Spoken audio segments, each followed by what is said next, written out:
We just started a brand new school year, and though it's important year-round for fathers to be present for their kids, this transitional time is an important one for dads to be there, helping. Yeah, they're helping us better understand the significance of a present father. Our attorneys, Jeffrey Loving and James Hagler, they fight for dads wanting a relationship with their kids, and they join us now with more. As we mentioned, it's the beginning of the school year, and it's really an important part as far as the stability of the child to have both parents there, even if they're not in the same home. Absolutely. I believe the best parent is both parents, but unfortunately, many fathers are pushed out of the lives of their children. Now, the first day of school, which in the Chicagoland area has already occurred, a lot of children, especially in tougher areas, need a dad, and dad should be there to take them to school on the first day of school, because gangs are reluctant to try and recruit young boys when they have a present father. And I know, I grew up in Chicago, so I'm personally familiar with how this works. So it's very important to have a dad, a present there the first day of school, to let those gangbangers know that I'm here, leave my kids alone. So how do divorced dads do it? How do they manage the school year when they're not with their significant other anymore? Well, it's not always easy, because there are fathers that call me that have had orders of protection entered against them. I spoke to one dad recently, and I'm convinced it's completely based on false allegations. He wasn't even in court when it was entered against him.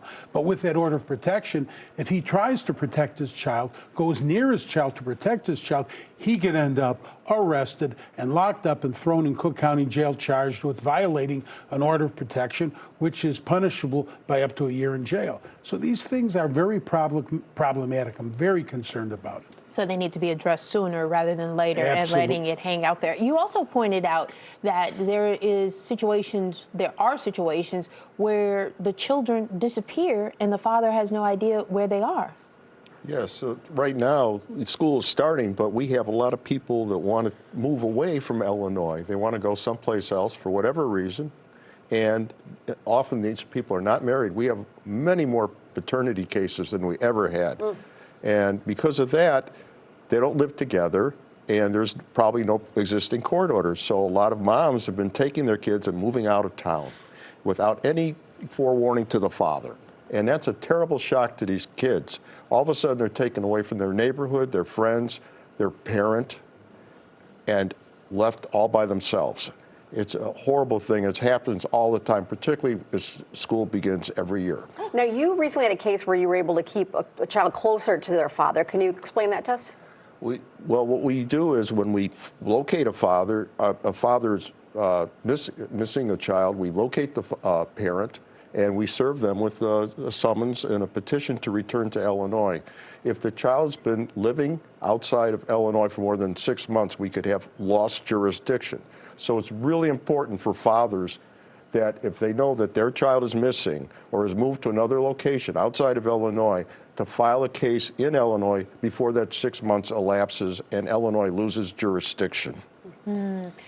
What is the importance, or what have you been able to quantify or qualify as the importance of a father in a child's life, besides stopping a gangbanger from recruiting them? Well, there's a lot. In the first book I ever wrote, Father's Rights, on pages 46 and 47, I have a lot of important statistics that shows the possible effect of father absence. For instance, little girls. Little girls are more likely to become victims of abuse, sexual abuse, if they are father absent. Children are more likely to drop out of school if they have no dad there. So there are a lot of statistics that support the importance of involved fatherhood. 46, 47, right on my book. And also, I'd like to congratulate James Hagler. We worked on a case I'll never forget where our client's daughter was kidnapped from school, and the police were unsuccessful in locating her, and that's what we did. Jim Hagler did a great job. We worked with Detective Halleck, and we're able to locate our client's little girl and recover her, and she's safe now, thank God. So this is important work, protecting children. It's more than fathers, it's protecting children so they can have a future. I know a lot of the paperwork that I filled out when my kids went back to school involved, are there an order of protection out there? Yes. Is there someone who should or should not be involved in their lives? And so it's important to fill out those pieces of information so that the Absolutely. school can have it and that they can know what the situation is. Gentlemen, thank you for coming in. Thank you. And shining a light on this situation. For more information, you can call the number there on your screen or go to dadsrights.com. You can also check out Dad's Rights on social media.